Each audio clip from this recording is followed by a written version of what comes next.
지난주와 동일한 본문 말씀을 가지고 오늘 한 번 더 은혜를 나누려고 합니다. 인생은 만남의 연속이라는 말이 있습니다. 언제 어디서 누구를 어떻게 만나느냐가 우리 인생을 결정한다고 해도 틀린 말은 아닐 겁니다. 그렇게 우리가 살아가면서 경험하게 되는 수많은 만남 중에는 우연한 만남도 있고 또 잊을 수 없는 운명적인 만남도 있습니다. 세계적으로 유명한 투자자지요. 투자의 귀재라는 별명을 가진 미국의 워런 버핏은 매년 자신과의 점심 한 끼를 경매에 붙입니다. 버핏은 자신과의 점심 한 끼에 가장 많은 액수로 응모해서 낙찰을 받은 7명에게 함께 점심 식사를 할 수 있는 기회를 줍니다. 많은 사람들이 버핏과 점심 식사를 하고 싶어 합니다. 제가 미국에 있을 때 2016년도에 역대 최고치인 345만 6,789달러 3, 4, 5, 6, 7, 8, 9달러로 누가 응모를 해서 낙찰을 받았다는 뉴스를 본 기억이 있습니다. 현재 환율로 계산하면 우리 돈으로 43억 5천만 원 정도 됩니다. 도대체 어떤 사람이 무슨 정보를 얻고 무슨 친분을 얻겠다고 350만 불, 40억이 넘는 돈을 내고 그 사람과 점심 식사 한 끼를 하는지 참 궁금하시죠? 사실 그 금액은 전부 글라이드라는 빈민 구제 단체에 기부됩니다. 그러니까 어차피 기부할 마음이 있었다면 워런 버핏과 점심 식사도 하고 또 언론의 관심도 받을 수 있으니까 나쁘지 않은 기회라고 생각했는지도 모르겠습니다. 딱 한 사람, 데드 웨실러라는 사람은 2009년과 2010년에 연이어 경매에 낙찰되어서 2년 연속으로 버핏과 점심을 먹었는데 그렇게 쓴 돈이 530만 불, 한화로 약 67억 원을 썼습니다.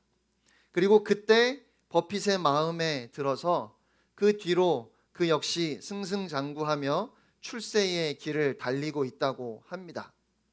그에게 워런 버핏과의 만남은 의도적인 그리고 운명적인 만남이라고 해야 할 겁니다. 저는 오늘 본문에 나오는 맹인과 예수님의 만남도 우연인 듯 보이지만 예수님에게는 의도된 만남이 아니었을까 싶습니다. 9장 1절부터 말씀을 보시면 예수님은 제자들과 함께 어딘가로 가시는 중이었고 그 맹인은 그날도 구걸을 하기 위해서 아마도 매일 그가 있었던 그 자리에 있었던 것 같습니다. 그런데 예수님의 제자들이 호기심에 예수님께 물었습니다. 이 사람이 맹인으로 난 것은 누구의 죄 때문입니까? 이 사람의 죄입니까? 아니면 그의 부모의 죄입니까? 이 맹인은 지금 대화하는 사람들이 누구인지 알 수 없었지만 자신에 대해서 이야기를 했기 때문에 아마도 귀가 솔깃했을 겁니다. 글쎄요, 지나가는 사람들이 자신에 대해서 그렇게 이야기하는 것이 불쾌했는지도 모르겠습니다. 그런데 예수님의 대답은 지금까지 그가 한 번도 들어본 적이 없었던 너무 신선하고 또 충격적인 말씀이었습니다. 예수님은 그를 죄인으로 정죄하지 않으셨습니다. 아니라 하셨습니다. 오히려 그의 장애가 하나님께서 하시는 일을 나타내기 위한 사명이라고 말씀하셨습니다. 아마도 그 말씀에 맹인의 마음이 예수님을 향하여 열리지 않았을까 싶습니다. 평생 처음 들어보는 말씀이었습니다. 그가 지금까지 들어왔던 어떤 말과도 다른 말씀이었습니다. 막연한 말씀이 아니라 자신에게 너무도 분명하게 적용이 되는 말씀이었습니다. 볼 수만 있다면 이 말씀을 하시는 그분을 보고 싶었고 그분의 이야기를 더 듣고 싶었을 것입니다. 그런데 예수님께서 침을 뱉어 진흙을 이겨 그의 눈에 바르시고 실로암 못에 가서 씻으라고 하시는데, 이 맹인이 나를 가지고 장난치나? 지금 도대체 무슨 짓을 하는 거지? 이런 생각을 먼저 한 것이 아니라 다소 엉뚱해 보이고 사실은 이 맹인이 따르기에 쉽지 않은 말씀이었음에도 불구하고 그가 아무 말 없이 기꺼이 그 말씀에 순종했던 것도 아마 주님이 하셨던 그 말씀 때문이었을 겁니다. 주님은 그를 죄인 취급하지 아니하시고 오히려 그를 불쌍히 여기셨습니다. 예수님의 말씀대로 실로암 못에 가서 눈을 씻은 뒤에 그의 눈이 밝아졌습니다. 하늘도 보이고 산도 보이고 사람들도 보였습니다. 그렇게 모든 것을 볼 수 있게 되었을 때 누구보다도 부모님이 보고 싶었겠지요. 친구들도 보고 싶었겠지요. 그런데 그보다 더 예수님이 보고 싶었을 겁니다. 예수님은 그를 보셨고 그가 누구인지 아셨지만 맹인은 그때 볼 수 없었기 때문에 그건 엄밀히 말해서 그에게는 만남이라고 할 수 없었을 테니까 눈이 떠지자마자 아마 예수님이 계셨던 그곳으로, 자신이 늘 구걸하던 그곳으로 달려가지 않았을까 싶습니다. 하지만 예수님은 그곳에 계시지 않았습니다. 그리고 안타깝게도 그는 평생 처음 눈이 떠져서 볼 수 있게 되었다고 하는 이 엄청나고 흥분된 사건의 기쁨을 제대로 누릴 수 없었습니다. 모두 충격을 받았지만 아무도 그의 기쁨에 쉽게 동참할 수 없었기 때문입니다. 놀라움과 기쁨은 잠깐이었고 그의 주변이 오히려 시끄러워지기 시작했습니다. 우선은 안식일에 그가 눈을 떴다는 것이 문제가 되었고, 또 예수라는 사람이 그의 눈을 뜨게 해 주었다는 것도 문제가 되었습니다.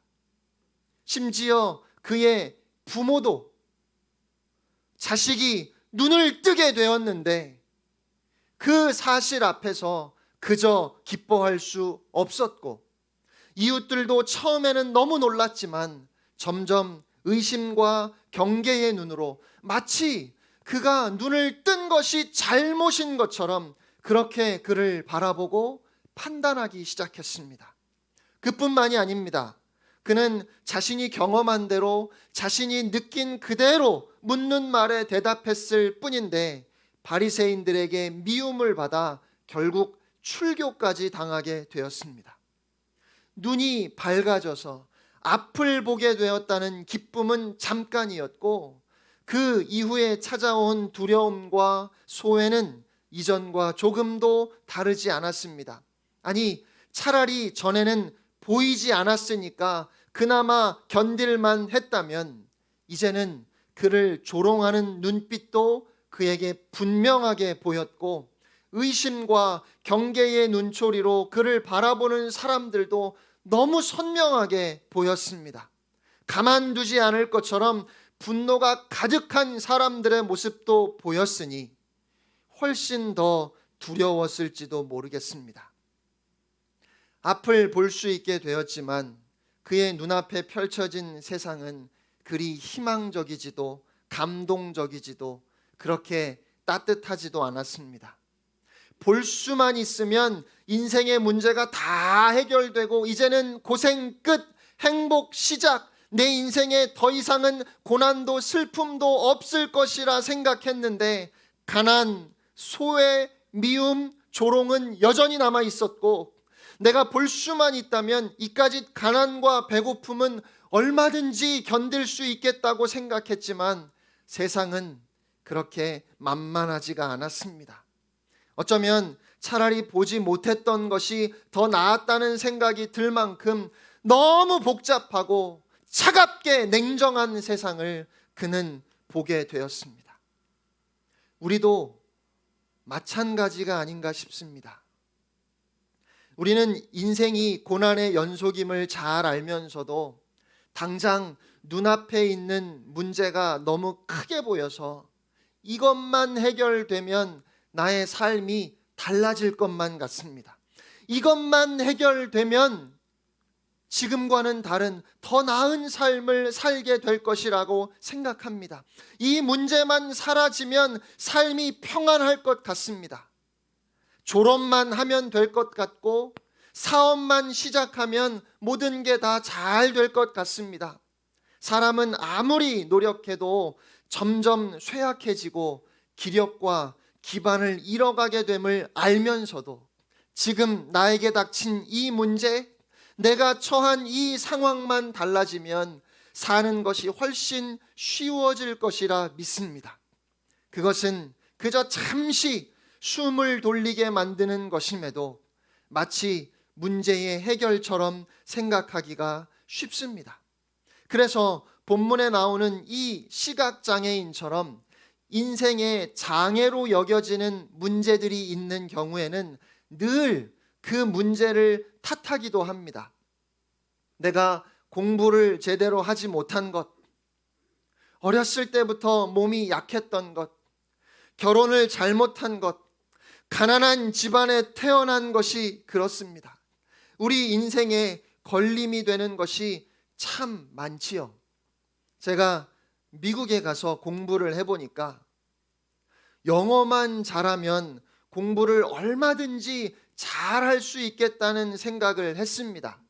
저의 문제는 영어를 잘 못하는 것이라고 생각했고, 그러니까 미국에서 태어나거나 일찍 이민을 와서 영어를 잘하면서도 공부를 못하는 사람들은 도대체 이해가 안 되는 거죠. 제가 이민 목회를 해보니까 이민 생활을 하시는 분들이 다 그런 것 같아요. 사업을 하는 분들도 영어만 능통하면 돈 버는 건 시간 문제라고 생각합니다. 그러나 사실은 영어를 잘하는 것이 유리할 것이고 영어를 못하는 것이 불편하기는 하지만 영어를 잘한다고 공부를 잘하는 것도 아니고 영어를 못해서 사업을 못하는 건 아닙니다. 우리가 다 한국말 너무 잘하는데 그래서 우리가 다 공부 잘하는 건 아니잖아요. 오늘 본문의 맹인도 그렇게 생각했을 겁니다. 그의 인생의 불행은 앞을 보지 못하는 것 때문이라고 생각했겠지요. 그가 원하는 일을 마음대로 하면서 성공적인 삶을 살지 못하는 이유는 앞을 보지 못하는 이 문제에 있다고 생각했을 겁니다. 그게 문제인 겁니다. 그러니까 그 문제만 해결되면 되는 거예요. 앞을 볼 수만 있으면 구걸하지 않을 것이고 앞을 볼 수만 있으면 열심히 일해서 돈을 많이 벌 수 있을 것이라고 생각했겠지요. 그런 생각들은 충분히 합리적이다 싶고 또 우리가 다 수긍할 수 있는 것들입니다.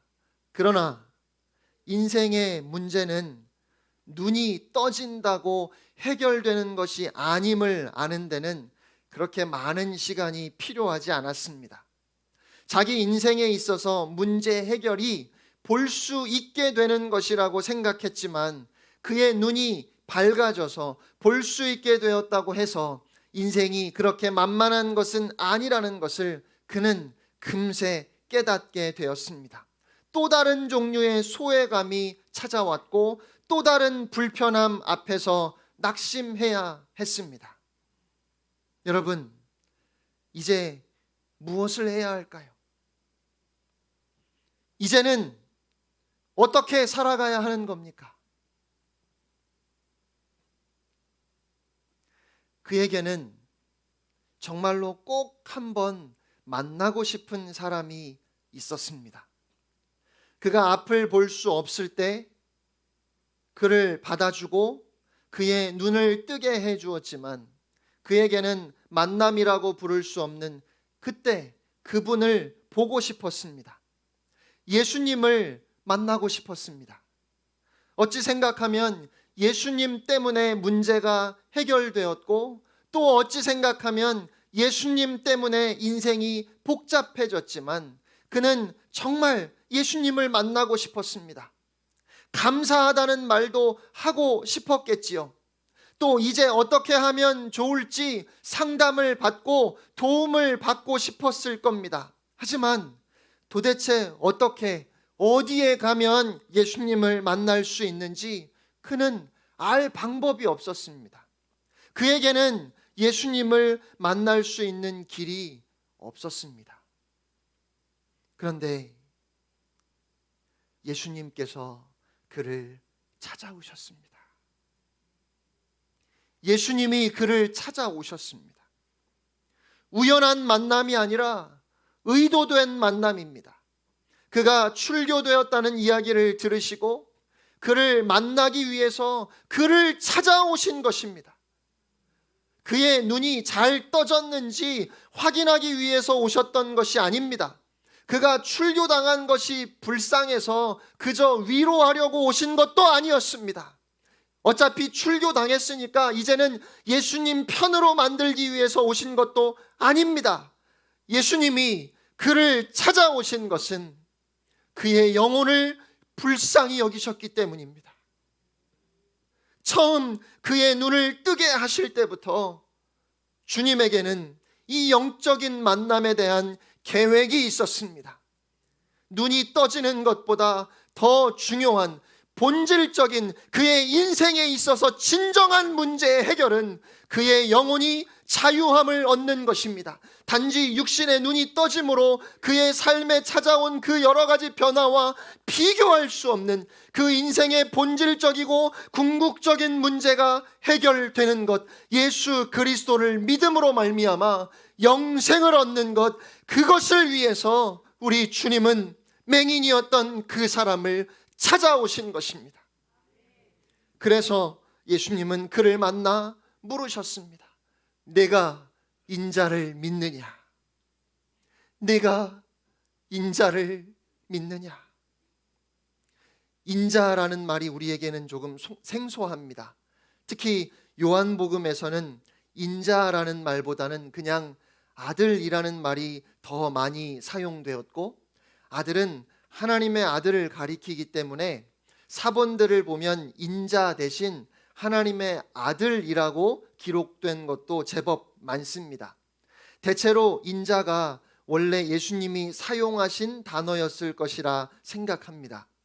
요한복음에서 인자는 주로 구원과 심판에 관한 말씀 중에 사용되었고, 아들과 인자는 결국 같은 의미로 호환해서 사용되고 있습니다. 그러니까 약간 차이가 있을 수는 있지만 아들이든 인자든 본질적인 의미는 크게 다르지 않다는 것입니다. 내가 인자를 믿느냐, 네가 하나님의 아들을 믿느냐, 네가 그리스도를 믿느냐라고 지금 물으시는데, 문제는 주님이 왜 여기서 인자를 믿느냐고 물으셨는가 하는 것입니다.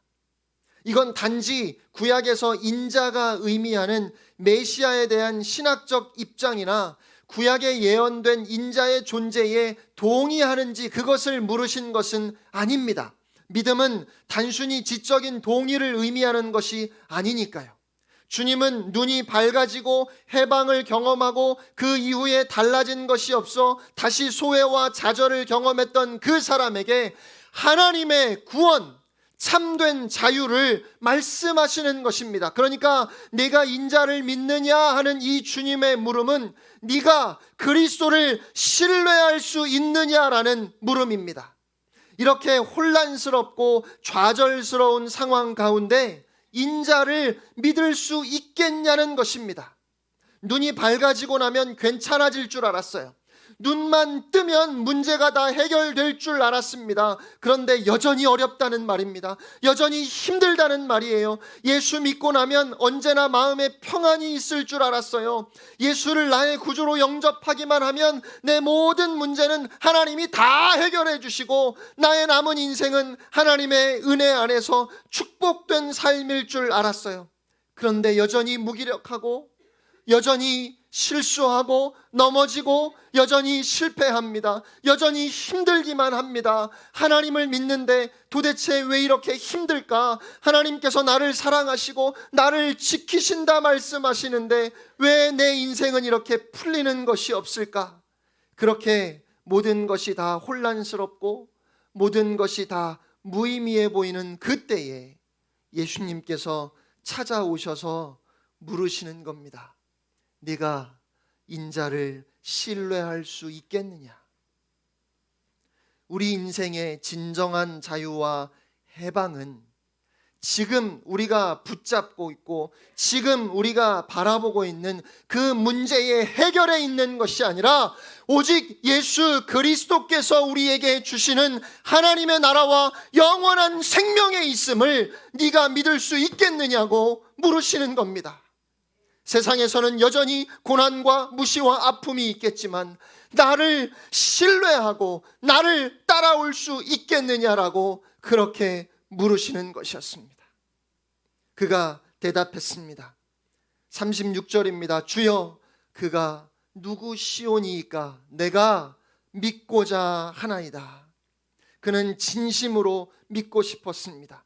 그의 인생을 그리스도께 맡기고 싶었습니다. 그를 불쌍히 여기셨고 그를 사랑하셨고 그의 눈을 뜨게 하신 예수님의 말씀만 믿고 싶었습니다. 예수님만 따르고 싶었습니다. 그래서 그 간절한 목마름과 진실함으로 그가 누구십니까? 내가 믿겠습니다라고 그렇게 대답했습니다. 예수님께서 그에게 말씀하십니다. 네가 그를 보았거니와 지금 너와 말하는 자가 그이니라. 네가 지금 보고 있지 않느냐? 네가 보고 있는 사람이 바로 그 사람이다. 주님의 선언에 그는 예수님의 발 앞에 엎드려 절하며 주여, 내가 믿나이다. 주여, 내가 믿나이다 라고 그렇게 고백하며 예수 그리스도를 영접했습니다. 단순히 그의 눈을 뜨게 해주신 것에 대한 고마움의 표시가 아닙니다. 출교를 당한 후에 바리새인들이 대적하는 예수님 편에 서겠다는 정치적인 행동도 아닙니다. 예수님 때문에 이미 그의 눈이 밝아졌지만 이제는 참 빛이신 예수 그리스도께 그의 인생을 온전히 맡기겠다고 하는 결단이며 고백이었습니다. 바로 이 만남을 위해서 예수님께서 찾아오셨습니다. 그것은 우연한 만남이 아니라 계획된 만남이었습니다. 창세로부터 우리 하나님께서 예정하시고 우리 주님이 행하셨던 만남이었습니다. 주님은 그렇게 저를 찾아오셨고 저를 만나 주셨습니다. 주님은 그렇게 여러분을 찾아오셨고 여러분을 만나 주셨습니다. 예수님은 오늘도 그 사랑으로 저와 여러분에게 물으십니다. 네가 인자를 믿느냐? 네가 나를 끝까지 신뢰할 수 있겠느냐? 이 질문이 가장 본질적이고 가장 근본적인 질문입니다. 예수님은 다른 그 어떤 것보다 바로 이 질문을 우리에게 하십니다. 사랑하는 성도 여러분, 우리를 불쌍히 여기시고 우리를 찾아오셔서 내가 인자를 믿느냐라고 물으시는 그 주님을 여러분은 만나셨습니까? 예수님만 믿으면 모든 일이 다 잘 풀리고 모든 문제가 다 해결될 줄 알았는데 여전히 혼란과 연약함 가운데 있는 우리에게 예수님은 오늘 물으십니다. 네가 나를 믿느냐? 또 다른 소외와 두려움에 캄캄했던 이 맹인처럼 오늘 우리도 우리를 두렵게 하고 또 우리를 답답하게 하는 그 모든 문제와 이 세상의 소란스러움을 뒤로하고 참 빛이신 주님 앞에 무릎을 꿇고 엎드려 진심으로 고백할 수 있기를 바랍니다. 주여, 내가 믿습니다. 주여, 내가 믿습니다. 그 고백이 우리의 삶을 새롭게 할 것입니다. 그 고백이 여러분을 살릴 것입니다. 우리 시편 85편 사랑이 사라진 이곳에 함께 찬양하겠습니다.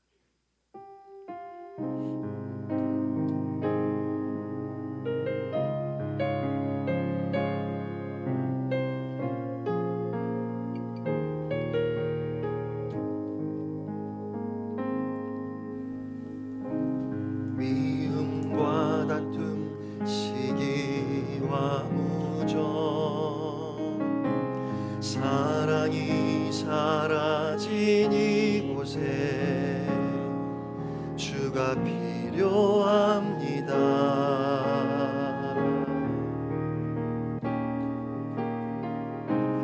불의와 부정, 거짓과 부패, 정의가 사라진 이곳에 주가 필요합니다. 주여 오시옵소서.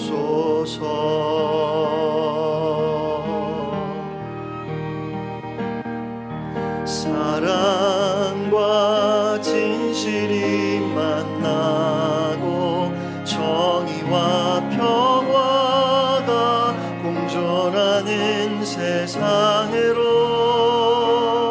뿌리 내리도록 주여 도와주소서.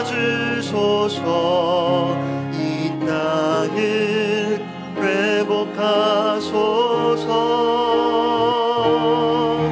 진실이 땅에서 돋아나고 정의가 하늘에서 굽어보는 세상으로 열매를 맺도록 주여 도와주소서. 이 땅을 회복하소서. 다시 한번 찬양합니다. 미움과 다툼, 미움과 다툼, 시기와 무정, 사랑이 사라진 이곳에 주가 필요합니다.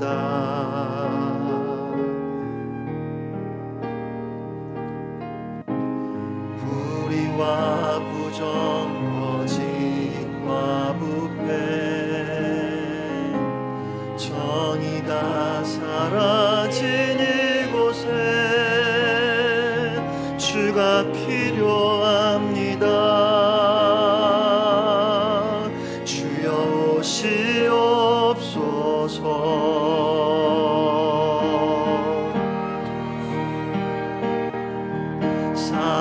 사랑과 진실이 만나고 정의와 평화가 공존하는 세상으로 뿌리 내리도록 주여 도와주소서.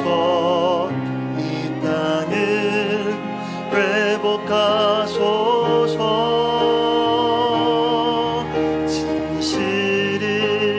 땅에서 돋아나고 정의와 하늘에서 굽어보는 세상으로 열매를 맺도록 주여 도와주소서.